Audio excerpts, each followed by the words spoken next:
Hit go live on your TikTok. Okay. All right. We are here. And again, we will try to figure out our tech.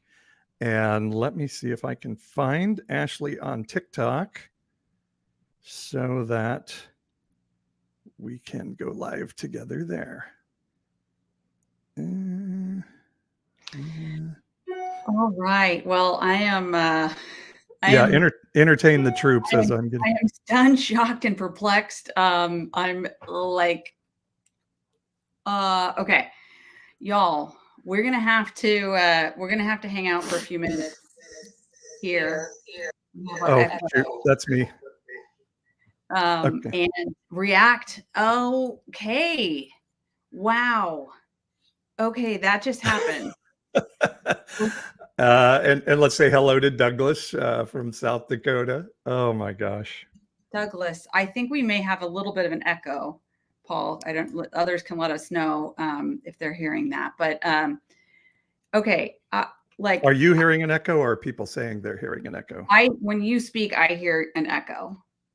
Okay, well, I'm not hearing an echo, so I think it's on your end. Maybe turn your TikTok sound down. Okay. That may be it. You're right. How's that? Yeah, we're gonna figure this out eventually, here, aren't we? What the frick? What the fuck? The frickety frackety fruck fro. What?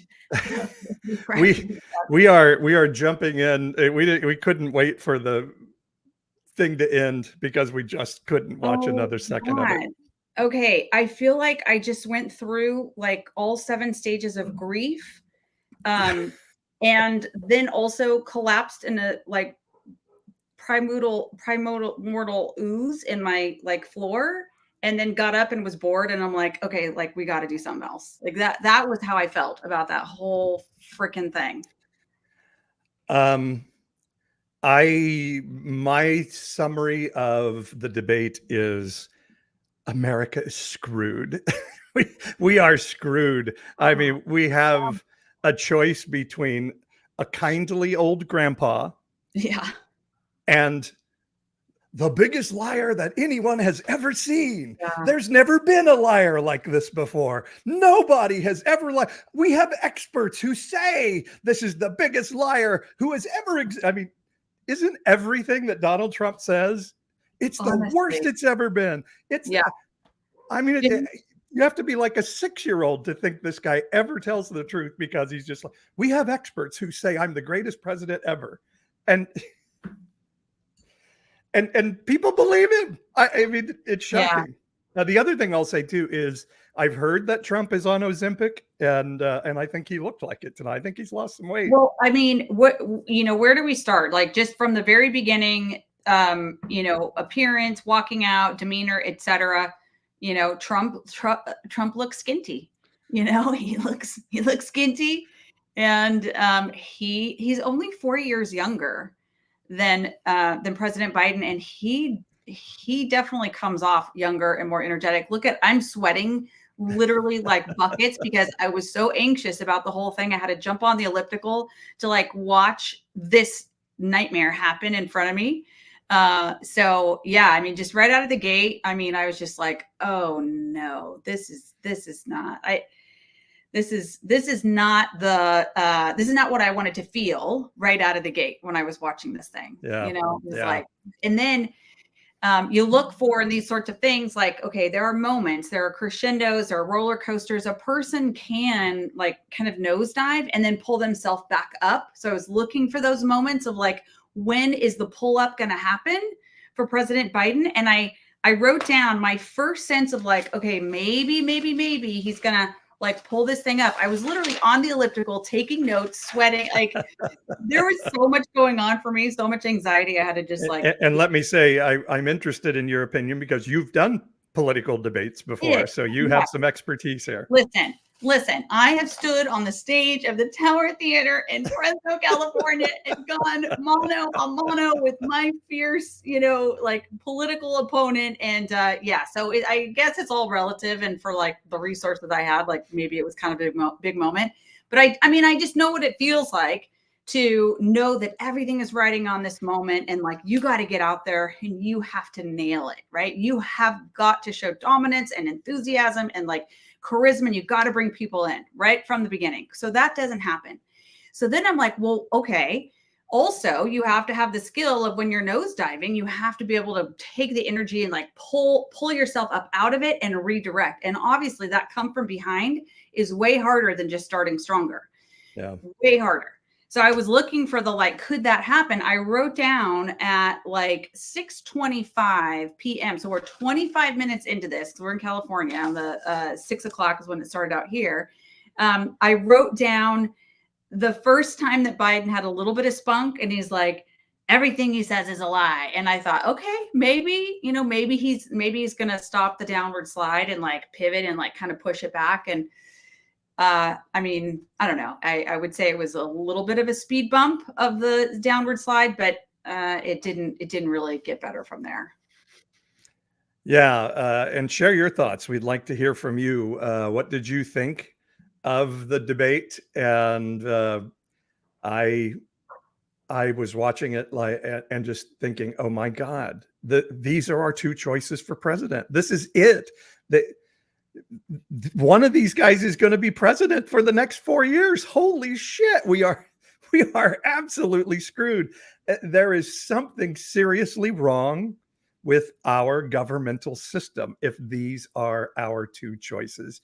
Trump had been saying all the way up to the debate that he wasn't going to do any prep.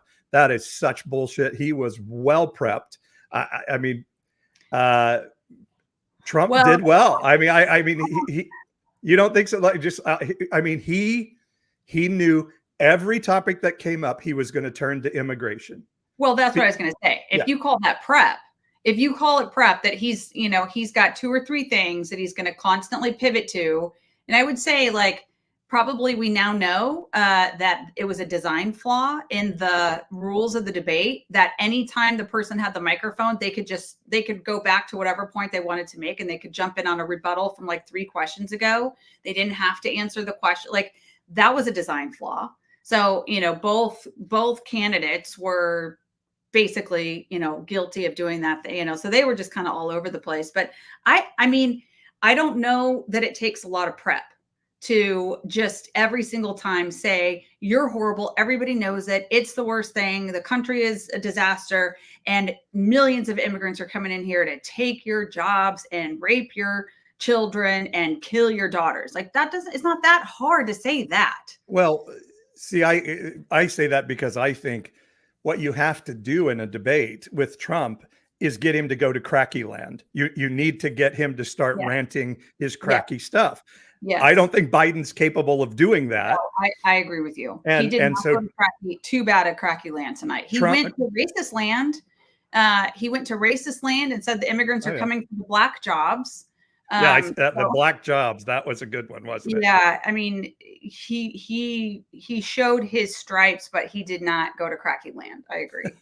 Frederick on TikTok says, I would rather marry my ex-wife than vote for either one of these men. Okay, that's really depressing. But so, okay, maybe I just thought Trump was disciplined way more than maybe I've ever seen him in a debate before. Yeah. And he pivoted everything to either immigration or like, this guy's just a terrible president. And honestly, I think at the end, Trump went off script and so every accusation is a confession. He took Biden's line of, I wasn't even going to run, but this guy was so bad. And I'm like, I mean, it's an impressive adaptation for him. Yeah. I don't know how anybody believes a word that comes out of Donald Trump's mouth. And I think he is an existential threat. And in 2020, I did not vote for Joe Biden. I voted against Donald Trump. And that will be my vote again. I can't believe anybody listens to this guy and believes a word he says. But Donald Trump, Trump. But I think he kicked Biden's ass all over the place tonight. Yeah, And it was scary. It was, I think that's true. I mean, I feel like I've been through the 7 stages of grief and then got suddenly very bored. And all that happened in 60 minutes. And then the last half hour was just like, what is even happening? So I kind of started to pull myself up out of my, I don't know, just my stressed out and depressed feelings in the last half hour. So, I guess maybe I'm kind of out of the this sucks kind of thing, but just staying there for just a second, yeah, they're sadly, now President Biden is on camera with blank stares, stuttering, stammering. There were multiple split screens where, former President Trump had the mic, and I don't know if President Biden understood he would be on camera, but he had this look on his face that is not great. It's going to be plastered everywhere. So yeah, that was pretty concerning. Okay. Nathan on Facebook really has made me depressed now because he's saying, let's vote for RFK Jr. so wait, I'm sorry. Doddering old grandpa, complete liar and threat to democracy, and cracky nutball. Those, I mean, I don't think RFK Jr. is going to make it to election day, but if he's our third choice, oh my God, what? Yeah. Why are our best and brightest not running?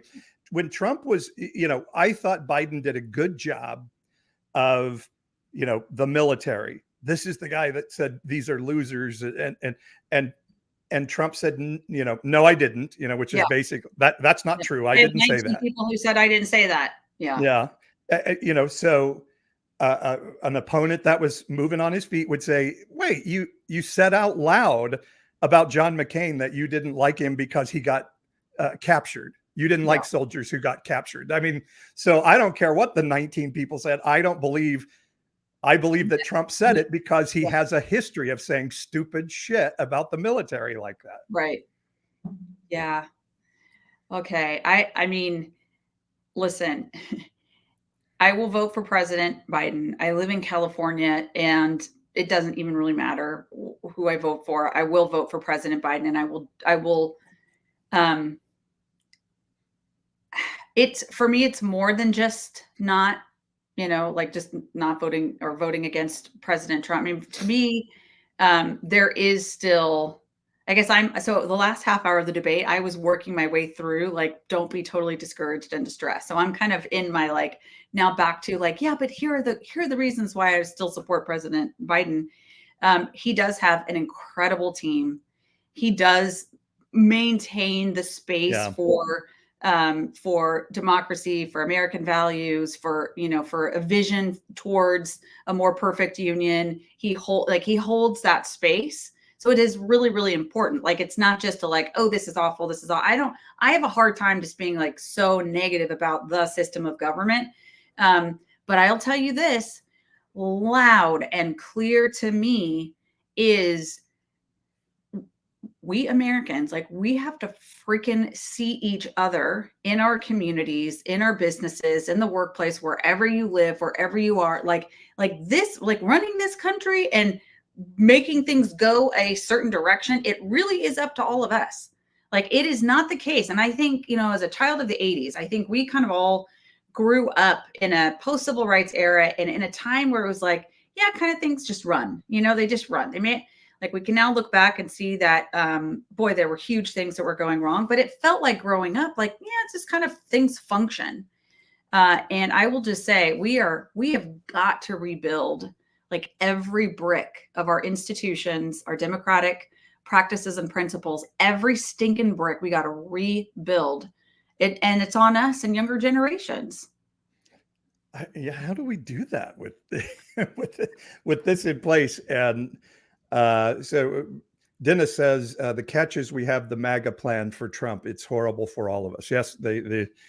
I don't think Biden brought up the 2025 plan, and one of the things that was outrageous is, Biden saying 40 of Trump's 44 administration people will not endorse Trump. I think that's a very powerful thing, and you really got to pound that. And Trump said, I inherited all those guys. And I'm in my mind saying, no, Trump said he was going to hire the best people. And Trump is saying, I fired people. I fired people. I'm good because I fired people.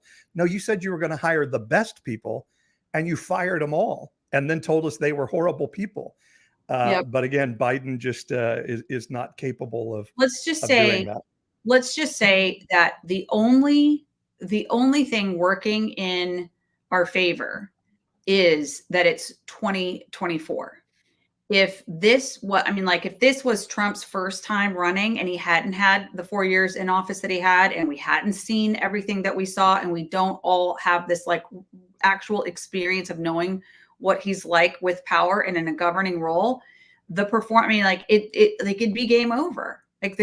There'd be no question in my mind that Donald Trump would be the next president. But we do have that to fall back on. And it'll be interesting to see. I heard some critique of CNN that they were not having fact checking happening in real time. So every single thing that both candidates said tonight will be fact checked. And hopefully, and that's not going to get as much airtime as just the live debate, but we'll be able to look and see, like, he said this isn't true. He said this isn't true. So there will be like a taking apart, but just on the performance, the presence, all of that, again, like it was not a good night for President Biden. Thanks to everybody. Thanks, Jace, for the hand heart. Thanks to everybody who's sharing and liking on TikTok, and everybody who's commenting and liking on YouTube. I just want to say to the American people, and I think you make a good point. Biden did a terrible job at the debate.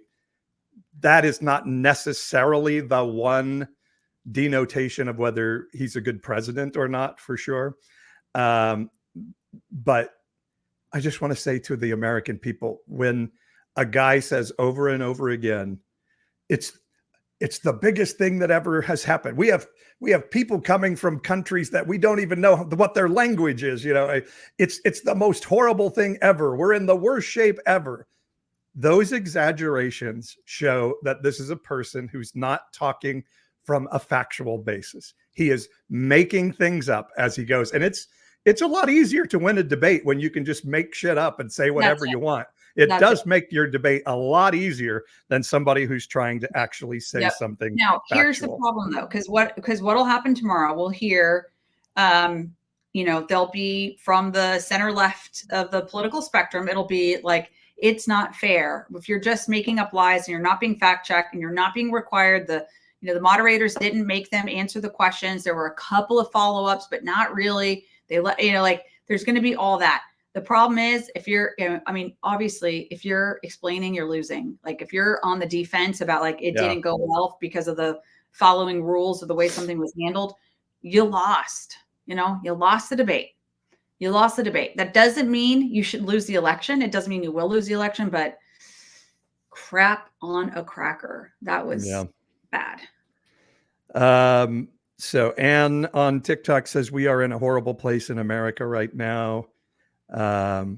Finney's wife said it wasn't terrible. Biden stammered a medical reason, but he spoke truth. Therapize says Trump's statements reveal that he is not well emotionally. Okay. Okay. And she's a therapist. She is. And you know what? God bless you. Let's say that. Yes, he stammered. It's a medical condition that does yes. I can pump myself up with the Grandpa Joe. He's honest. He is a person of character. He has great discretion and discernment on who he puts around him. I can be that, right? I can be super cool about that. I'm just kind of think we're just trying to be a little bit of just on the surface, kind of what happened tonight. It wasn't good. It wasn't good. No, it wasn't. And then hearing, Trump saying, I won all these golf tournaments, of all the things, the guy owns the golf tournaments or whatever, owns the golf clubs and the places, whatever, goes out there, plays people that was just weird by the end of it all. And honestly, it was kind of I hate that President Biden is I told you I'd play you in golf. It's he gets down in that little little boy space, Yeah, it's just and like, stupid. no, I'm tougher than you. No, I'm tougher than you. It just doesn't come off well, I don't think. If you were playing a drinking game and took a drink every time President Biden said the idea, you would be really wasted right now. Yeah. Really wasted. The Yeah. idea, the idea. Yeah. I mean, so as I was saying earlier, like President Biden's first like little bit get up off the mat moment was like 25 minutes into the debate. And when he kind of started to rile up just a little bit. And I thought, okay, maybe he's going to start, like redirecting and like being a more powerful presence. What he knew to do was like on 5 or 6 different times, kind of have one of those moments when he was like, Yeah. huh, like that. And it was the idea or the such foolishness. Like he could get that out, Yeah. Man. Yeah. I mean, I think in some ways, he kind of won the 2020 election. I think when he told Trump to shut up in a debate last time, I thought and I just wanted him to, just say, I don't know what I wanted him to say. I mean, what can you say again when you're running against an opponent that doesn't care what facts are, will say whatever he needs to say, will say Democrats want to kill babies that are alive, which is everybody knows is total. Well, I say everybody knows. The minions of Trump apparently don't, but thinking human beings. No, I don't know. I don't know really how you combat that in a debate when a guy is willing to just say whatever he wants, and his followers will not hold him responsible for outright lying at such an outrageous level. I mean, Biden dropped his Hi, Carol, by the way, on YouTube. Good to see you. Not the other Carol we were talking about, but another Carol. Yeah. So President Biden dropped his first malarkey bomb at 6:32 p.m. Or Pacific time. And like again, the little the idea, the foolishness, the malarkey, like it's just a little tiny like little water squirt gun and a raging forest fire of nonsense. That is the orange dreamsicle over there to his right. Thanks everybody for joining. I mean, we decided to seek solace in social media tonight immediately following. And if you're joining for the first time, my name's Ashley. That's Paul, Unconventional Pastor Paul, and I am the evangelical-ish guest host for the summer months. Yeah. To fill in the big shoes of April Joy. I'm married to Paul, and Paul and I like to talk politics and religion. So here we are. Yeah, that's what we do. So follow all of our pages. So Nathan says, thinking human beings vote for RFK Jr. So what are your thoughts? You're going to vote for Biden. Are you not a thinking person, Ashley, because you're not voting for RFK Jr.? I have not, I'll just be totally honest. I have not spent a lot of time evaluating RFK Jr. And, I just don't even have any feelings about the guy. I don't have any sense. I think he's, I'm just seeing New York Times, their headline of the Donald Trump blustered his way. I lost it. Anyway, I don't have any sort of appetite for, it's just such a fool's errand. There is just like, it is the most ridiculous thing to me to consider, like, hey, some third party dude is going to pop up and be a viable candidate. It's just it's such a waste of time. So like, I can't even dedicate the brain cells to like listening to the guy. Yeah. So, I mean, did he get on the California ballot? I don't know if we can even, if we even have a chance to vote for him. It is just a little teeny tiny, gnat of a sound over here. That's all it is. I mean, in 2016, Jill Stein, Jim Comey and Jill Stein gave Donald Trump the election in 2016. Right. And Jill Stein took just enough of Clinton voters away that it got Donald Trump, shockingly to Donald Trump and his people, I think, into office. And, maybe RFK has the potential to do that. What I've seen from most polls is and we have a question on TikTok. The Canadian is asking, who is RFK? He is, so Robert Kennedy was John F. Kennedy's brother. He was his attorney general, and Robert was running for president was that 68, I think, and he was shot and killed here in California by a man named Sirhan, who's still in a prison just down the road from us here. And his son, Robert F. Kennedy Jr., has been a senator, I believe, and is a massive conspiracy theorist running for office, spouting unbelievable anti-vax, just really nutty conspiracy theories. And Robert F. Kennedy's entire family has come out and said, do not vote for this man. Do not vote for him. His whole family is telling people, please don't vote for this guy. Me no comprehend. And he had a worm in his brain, apparently, he says. So honestly, I need a shot of tequila. Speaking of worms, I need to like shoot a tequila worm right now. Speaking of worms, I love it. I love it.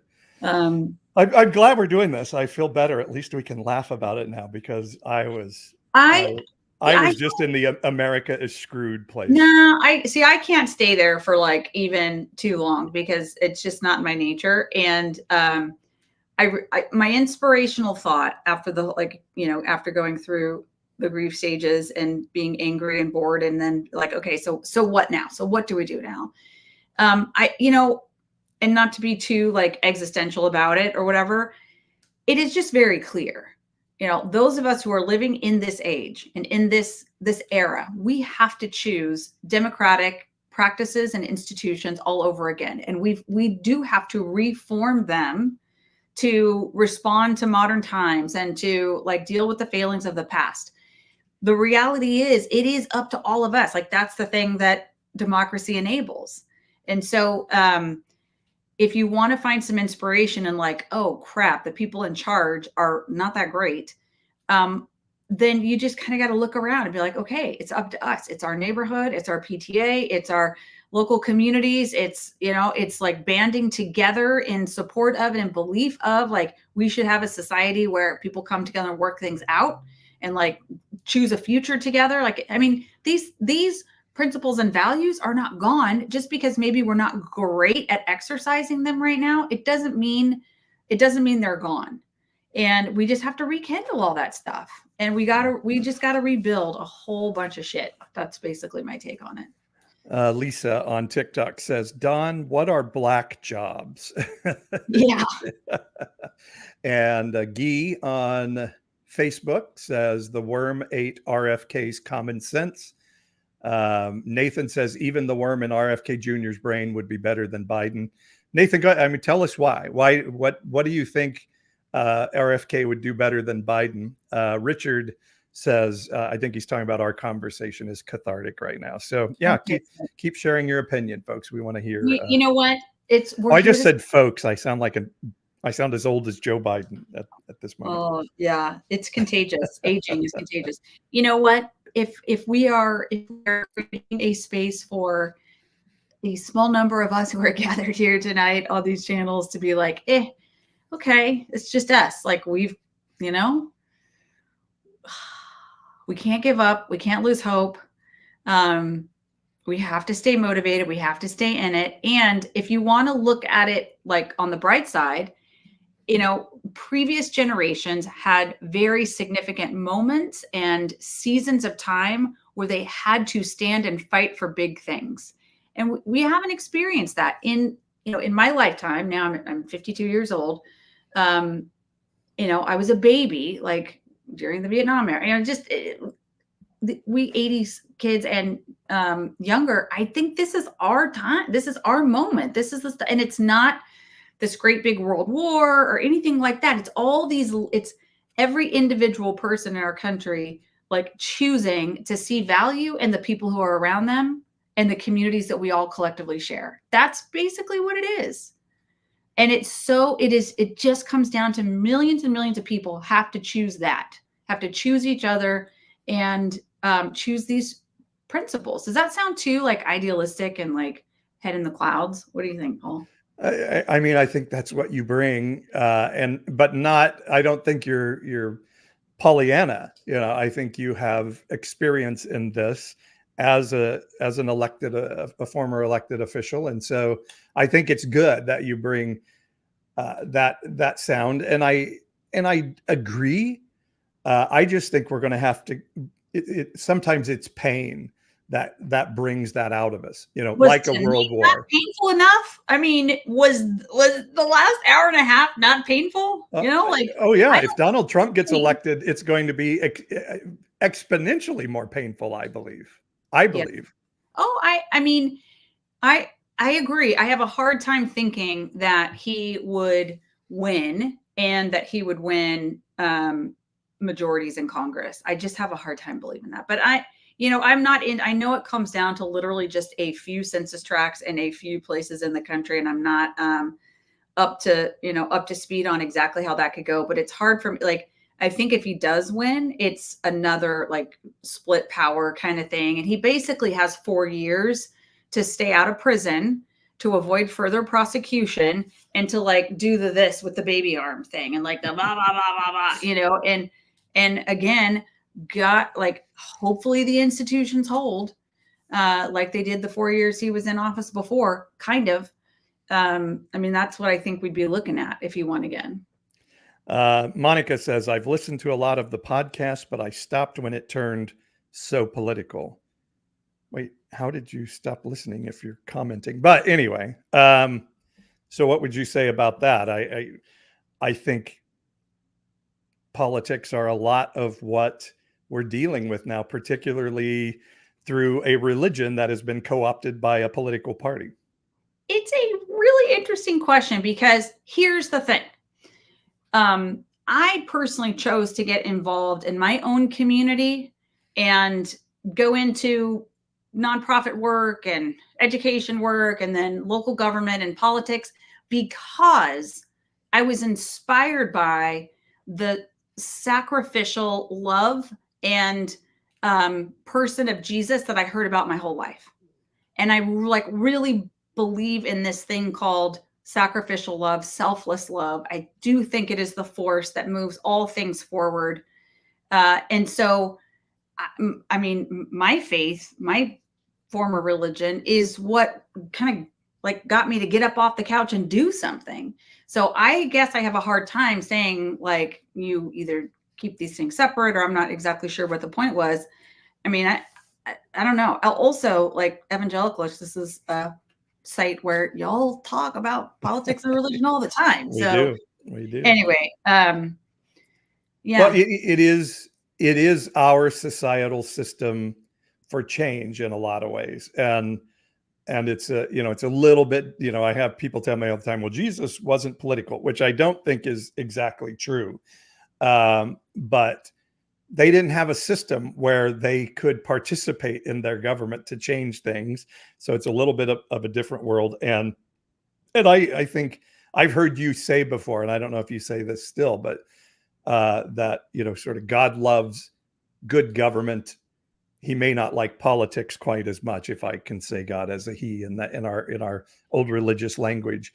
And so I think talking about politics is vital because Donald Trump has overtaken American Christianity and is using it to propel himself into power.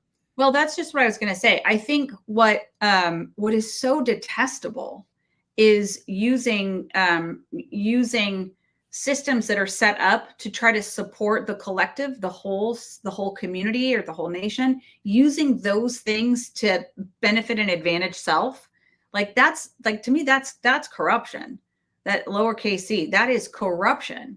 And so the antidote to that is people who are like, not on our watch. These institutions are here to serve all people. We will ensure that they work as best as they absolutely can. Warts and all, we will reform them to serve and support the ideals of people in our communities and in our country. Should all have a fair shot, right? Like when you take those systems and you use them to only help yourself, that's intolerable. Yeah. So you have to have people of goodwill and who believe in the collective stand up for that. A lot of people find that drive in from a faith perspective. Not everybody does. And I don't think you have to have a faith perspective in order to bring that charitable spirit or that selfless spirit into public service.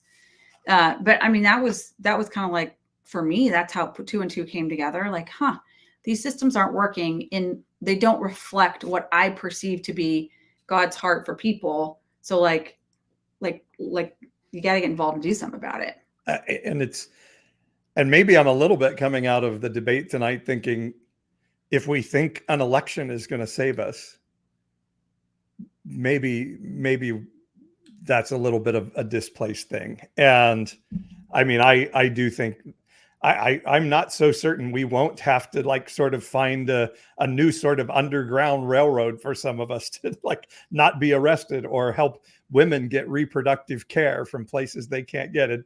Louisiana just put the 10 Commandments into public schools, which is beyond belief. And now today, I think it was Oklahoma, wasn't it? Or no, Louisiana did it first 2 days ago, and Oklahoma today not only is going to put the 10 Commandments in the classroom, they're going to mandate that there be teaching done on the 10 Commandments in the classroom. And so things are going that direction. I'm sure some other states are going to follow suit on that. So, it may just be it may get me to a point where I'm like, this national politics is a little bit lost right now. So let's start trying to figure out how to actually help human beings in the midst of all of this. I think that's well said. And essentially where I land is like, the thing about our system of government and our structures in our communities and across the country, like they can't stop you from doing really great stuff to change your own community, to help people around. There's nothing that can be done to prevent the goodwill of people from moving forward, right? So it's like always, ultimately, we do have power as individuals in this nation. And I think maybe it's like the national malaise of like somebody out there runs stuff and I just get to like be in my own, space and do what suits my needs. Like that time might be over. This really may be a barnstorming kind of season that we're going into for rebuilding a lot of important stuff. Ooh, barnstorming. That's what I'm going to be doing this in about a month. Say more.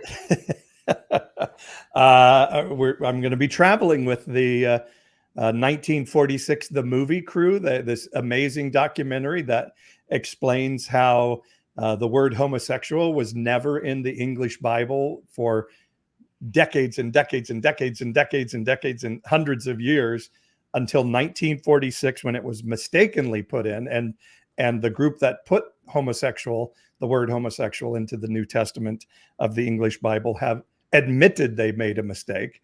But then it stuck in a whole bunch of other versions of the Bible. So that documentary is out. It's brilliant. And we are going to travel the southern United States coming up at the end of July, early August, and go show the movie, teach about why the Bible has wrongly been weaponized to marginalize queer people and other historically marginalized groups, and the dangers of Christian nationalism that we're facing in the country right now. I am really excited about this. The movie is unbelievable. I've watched it 3 times. It gets better every time I watch it. I hear more, I learn more. It's like, because it's a lot of information and a beautiful story. So you kind of just have to like get in there. You can go see the movie, 1946themovie.com, and you can watch it. But the cities you're going to, I mean, it's going to be so much fun. I'm kind of like envious that you get to go on this awesome road trip. But I'm happy you guys are doing it. So where, if people want to find out more about that, maybe how to support the adventure, how do they learn more? Yeah, we're looking for logistical help in the different locations. We're going to 14 different cities across the southern United States. You can GoFundMe money, and not GoFundMe money, but go to GoFundMe and help us financially.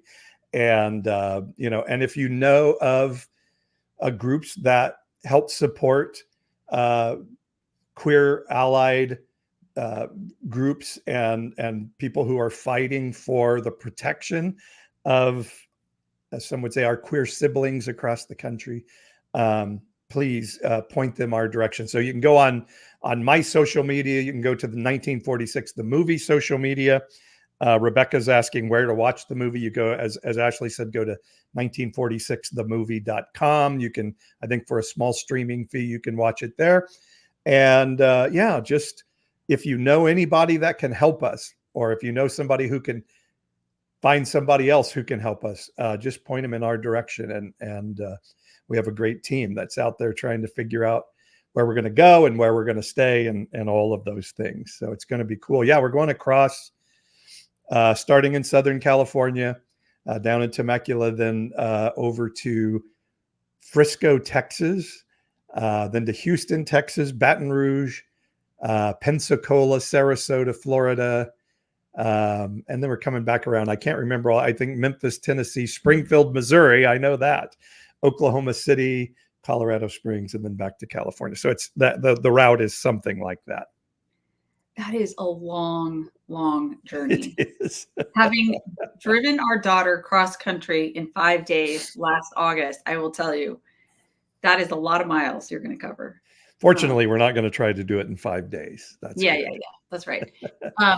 Yeah, it's such an important movie, and it's like when the exposure I've had to partisan politics, which when I served in office, I was in a local office. It was nonpartisan, but you get up close and you kind of see behind the curtain of these partisan offices and world, and it's like constituents who might have supported me for mayor because they thought I was like good with handling the city's budget. They were center right, and so they'll come talk to you about all this stuff. And you're like, yeah, I don't really do anything about abortion or this or that. But you get this input on like why people land where they do on the political spectrum.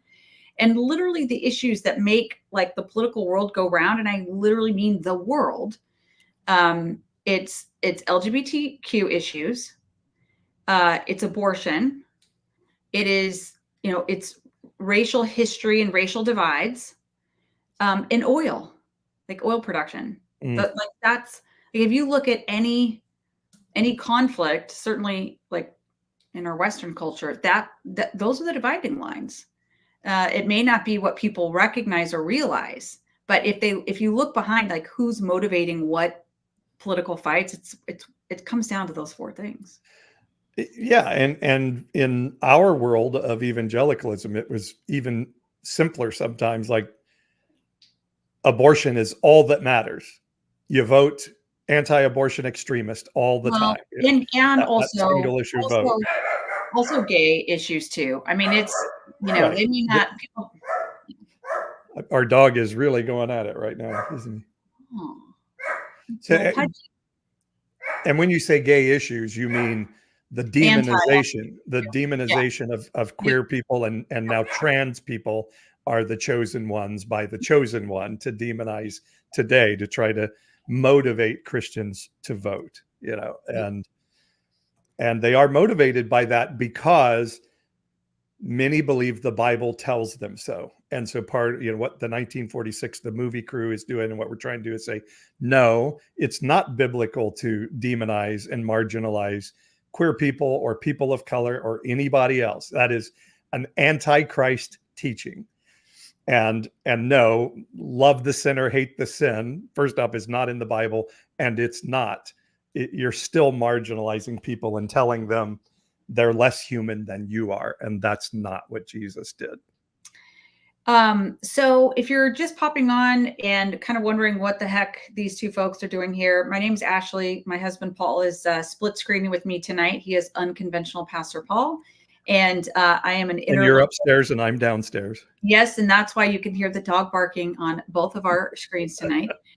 We thought it would be a good idea to spend some time decompressing after the debate and wondering, how things landed for you, and if this, how you're looking forward. Like not just what just happened, what was that mess, the sort of roadkill carnage that we just saw on the side of the road and we couldn't take our eyes off of. But like, where do we go from here? Where are you finding that inspiration to be like, and tomorrow I will think these things, I will work towards this vision? Like, what is that for you? Yeah. Yeah. If you're Biden's team tonight, like they had asked for 3 debates, are you now like, holy bleep, You how do we know, get out of these other great, 2 it's a debates? great question because what could happen, it's kind of like when our son, was playing little league and he had a big game and he was at the plate, and the first pitch came right down the middle of the plate and he didn't swing at it. And what would we cheer from the side? Okay, now you've seen it. Now you've seen it. It actually could be that that Biden having a bad performance right out of the gate and this early in the election cycle isn't awful. He's got to feel, and now it's kind of, you got to refresh. You have to reacquaint yourself with what it's like to be directly next to your opponent. There's so much energy and venom and stuff going through your head. Millions of people around you. Biden's huge team, Trump's huge team. They're shit talking each other all the time. And now you're like face to face, right next to, and you have to reacquaint yourself with that feeling. So maybe it'll be like, hey, now you've seen it. And maybe there's a chance that Biden could come back with a stronger performance in the second debate, and hopefully the third debate, and the timing could be just so with the fall election. I don't know. That's looking at it positively spin, I would say. Okay, it's a good spin. I'm afraid we may have seen that poor Joe is just not capable of it at this point. I'll be, maybe so. And I hear from, people that have worked with him that, he's a fighter. He's Scranton Joe. He's going to get there. But it was almost possible. It was pretty rough tonight. Yeah. Yeah. I'm not sure he's capable of more than what we saw tonight. Yeah. That was, whew. When you get 81, and Willa asked, so you aren't voting for him? I said earlier, Willa, and I'm going to stick to this story. In 2020, I didn't vote for Joe Biden. I voted against Donald Trump. So I checked Joe Biden on the ballot, or whatever, filled in the little circle for Joe Biden. But I wasn't voting for Joe Biden as much as I was voting against Donald Trump. And I will again this year vote against Donald Trump. And sadly, a vote for RFK Jr. or Cornell Lake or Jill Stein is not a vote against Donald Trump. Only voting for Joe Biden is a vote against Donald Trump. We're voters in California. So California is going to go for President Biden. That's just a fact. I did hear somebody saying today, and I thought this was interesting, is if you're in a heavy, blue state and saying, well, I want to punish, Joe Biden because he hasn't lived up to expectations for me. And he's going to win our state anyway, because the Electoral College is just such a crazy thing. But he was saying, no, don't do that, because if President Biden wins, former President Trump is going to, say it was rigged and all this stuff. And so we need we need Biden to win the popular vote by as many votes as possible. Okay. That's a really good point. Yeah. That's a really good point. All right. So popular vote is a meaningful talking point. And so that's a really, really great reminder. You need to be able to say, hey, what did he win by 8 million in 2020 in the popular vote? And so he needs that. A Republican has not won the popular vote in America since Bush's second election. And that was because of the Iraq War and all that stuff. But Gore won the popular vote in 2000, and the Republicans have never won the popular vote for president since that second Bush run. Isn't that crazy? Well, I'm just looking at the New York Times headline: in debate, Biden struggles to fend off attacks from Trump. More debate coverage. Biden began the debate sounding raspy. MAGA world quickly pounced. I don't know. Trump, let's see. I don't know. I don't even want to look at the post-debate coverage, because yeah. It was ugly. Your mental sorry is this guy's name. He says debate was hilarious. Sean Cunning says, and I doubt Republicans ever will again win a popular vote. Yeah, I mean it's the problem of the Electoral College is that a person from Wyoming, their vote for president and for Senate counts way more, exponentially more than a Californian or a Texan count. Yeah. And it's just pretty crazy. Yeah, probably for sure in our lifetimes. I think that's a good point. I don't know. It's hard to imagine. Like, it's especially the course the Republican Party is on. I don't think that thing ever comes back. I think it has to just all the way torch out. I don't think there's a way to rebuild from the inside or anything like that. Well, this has been cathartic for me. I'm glad we did it. You good? You're feeling better? I feel better. I feel better. I literally had to get on a elliptical and like sweat it out while I was watching this to like keep myself feeling kind of in my body. Otherwise, I probably would have just nosedive into a bowl of ice cream. So our vote is between a kindly old grandpa, as I said at the beginning, and the biggest liar the world has ever seen. Nobody has ever seen a liar like this before. Nobody even knows that there could ever be a liar this big, as I use Donald Trump's voluminous language. I mean, I sometimes I just like, how big of a sucker do you have to be to believe this guy? But apparently I hate that shit. I hate that shit. But you know what I like bugs me just as much is when someone can't counteract that. It's so infuriating that he gets away with it. Yeah. And it just really, it was discouraging that there was not a person on that stage who could pop that balloon, put Donald Trump in his place, and hold him down on the mat. Well, I know that we never thought Donald Trump could be president in the first place. We thought no Christian would be hypocritical enough to vote for him or manipulated enough to vote for him. And probably the one true statement Donald Trump has made in all of his political career was, I could shoot somebody in the middle of Fifth Avenue and not lose any votes. And that has turned out to be the truest thing he has ever said, because clearly his followers would vote for him no matter what. There is no malfeasance he could do without it. The guilty verdicts in the 34 felony counts in New York did affect independent swing voters. I mean, that's what, polls are saying, that people who are still trying to make up their minds do consider the outcomes of these jury trials. Yeah. So yeah, and Trump didn't want to deal with that at all, and he didn't want to deal with the fine people on both sides. He would just say, "No, that I never said that." And immigration's bad. Immigration's bad. Everything, everything he didn't want to deal with, he just yelled, "Immigration bad." So it was, this is our choice. These two guys. I think we're winding down here, and I think we just have to, like, okay, where do we land? I think after the first 60 minutes, and I was like trying to get my head around like how bad of a situation it was, the next 30 minutes, I was like, okay, this is what it is. Like acceptance. This is what it is.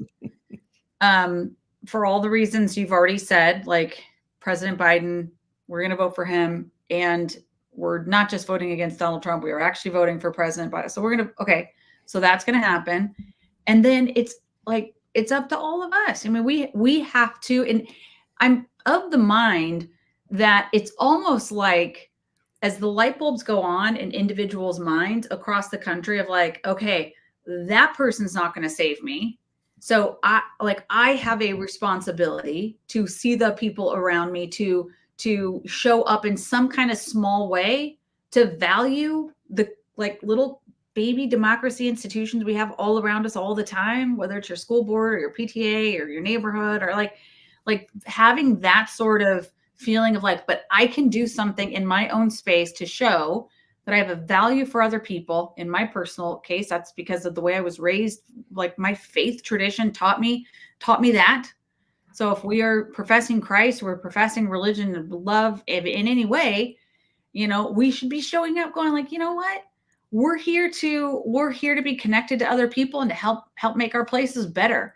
If that's happening person after person across our country, it actually does rebuild the country, kind of regardless of what's going on in the upper echelons. Yeah. And your mental sorry says, how can you vote for someone who can barely finish a sentence? LMAO, what a joke. And again, we'll say it again. That's how bad I think Donald Trump is, that I would vote for Joe Biden. That's how awful the administration he will put together will be. If Trump wasn't an existential threat to the country and to the world, and certainly to Christianity, I might not, but I have to vote against Donald Trump. He is a horrible person. He is not smart. He is everything that I think the founding fathers just never believed could ever be into office of president of the United States. That's why they didn't put a lot of guardrails on it. And yes, Biden looked horrible tonight. And the fact that I would still vote for him shows just how horrible and rotten a human being and how dangerous I think Donald Trump is to the world. Yeah. I feel like a very dry sponge right now. Like, we're going to have to reboot, recalibrate, and suck it up. Get up. You want to answer this one before we go? And Willa says, are you two still Christians?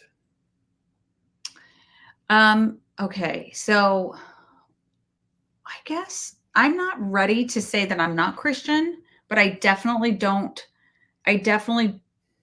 feel connected to the evangelical version of Christianity that I grew up with. I think I'm feeling connected nowadays to maybe a more contemplative kind of practice. I'll say this. I have never, oh, hold on. Now there's some kind of verification thing happening on TikTok. Okay. Did you see that?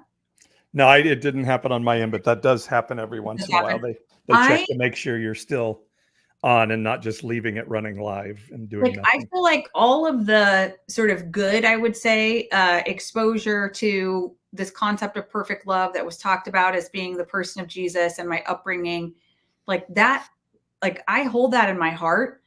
And I think I also just kind of lift it up as like, and there's just a bunch of stuff I don't know or understand. But I do have a deep, like rooted faith in there's something bigger than all of us that is that version of perfect love that I think Jesus depicted in his life as best I know.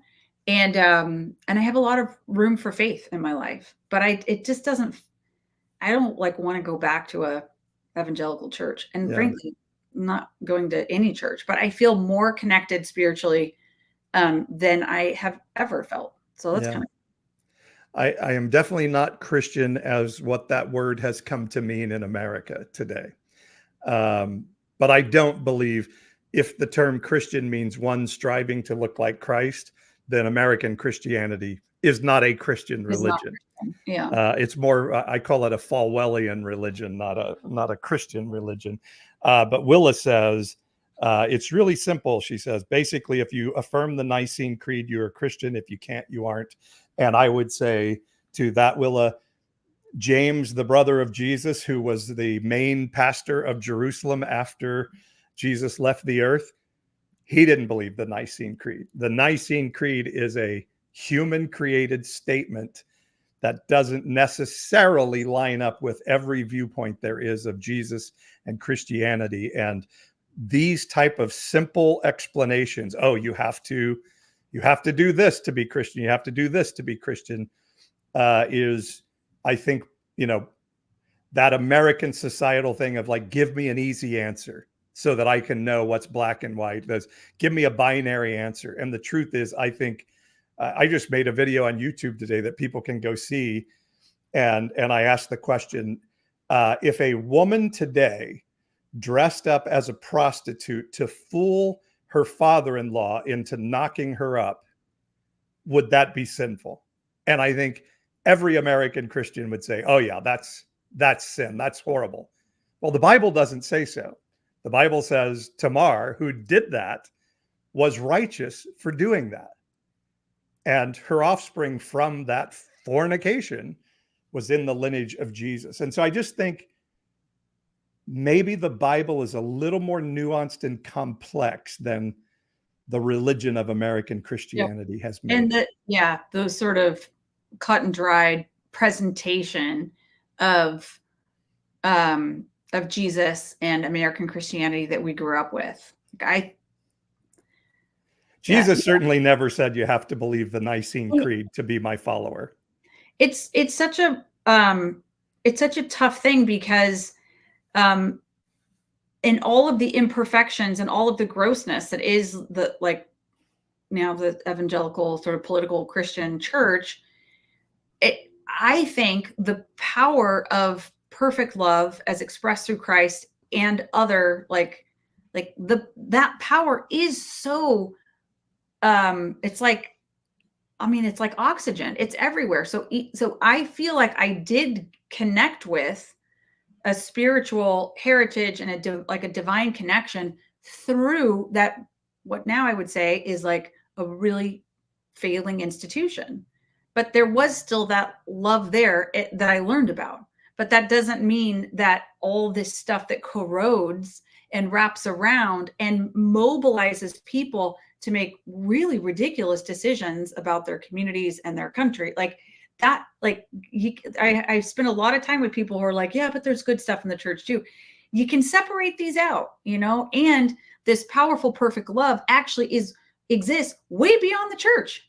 Mm-hmm. It's not the church that makes it that love is there and true and real, regardless of what's going on in the church. So I don't know. It's kind of a weird, I believe I can connect to the teachings of Jesus way better now than I could in the walls of a Christian church every Sunday. That's it.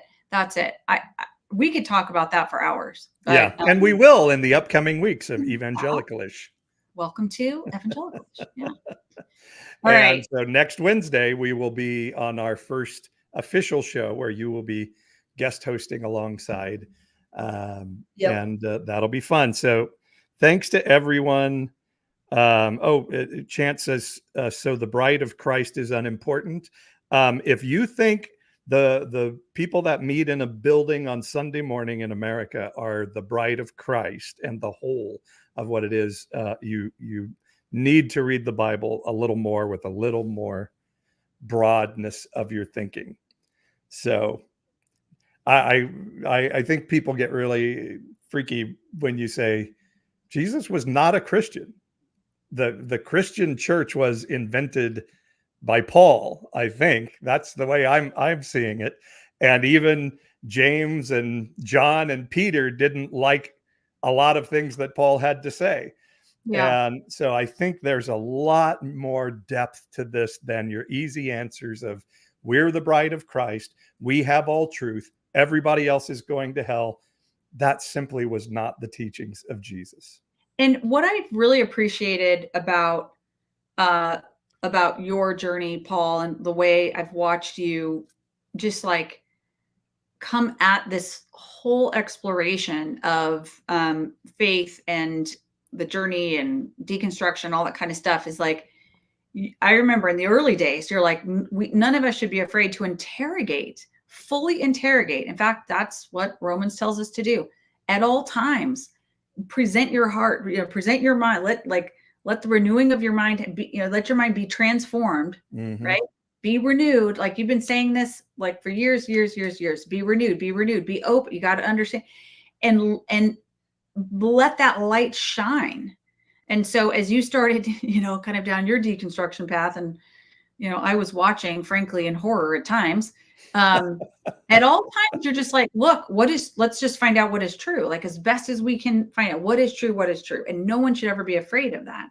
And to emerge kind of on the other side of that with a deep spiritual connection and faith intact is fucking awesome and fucking impressive and fucking strong. So I don't know.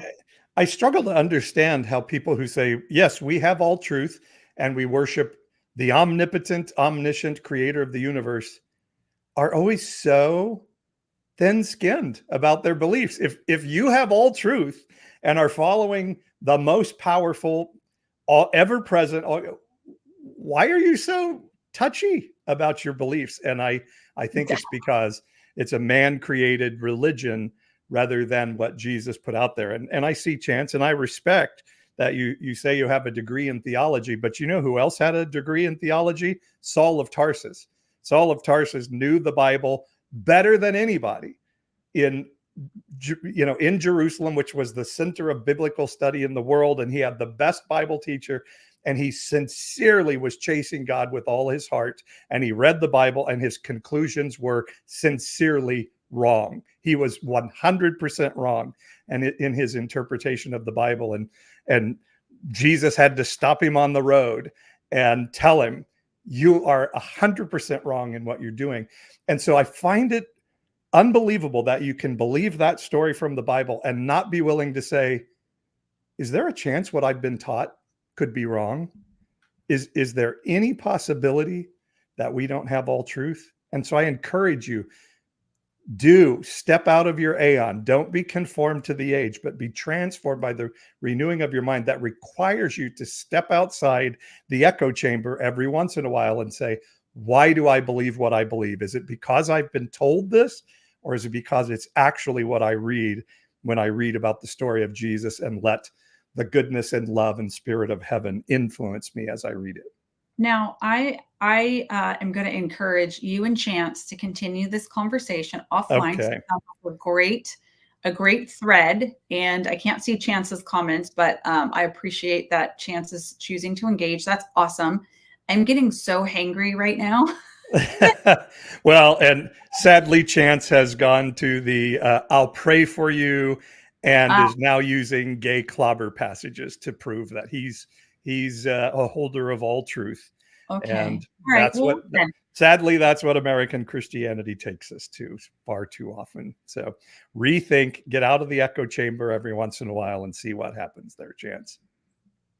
Yeah. And just like shine the light, shine the light. That's, you don't need to be afraid of chasing truth. Yeah. All right. Thank you all for helping us. And hi, Mike Wells. Good to see you too. Carol, Hannah, Guy, all you guys. Thanks for hanging out with us tonight. Rebecca, our Canadian friends were in force out tonight. Thank you. And we will see you guys Wednesday for the next episode of Evangelical-ish. Oh, are you done? Do you have nothing else to say? I'm done. I'm just trying to figure out how to wrap it up. All right. I will take us off.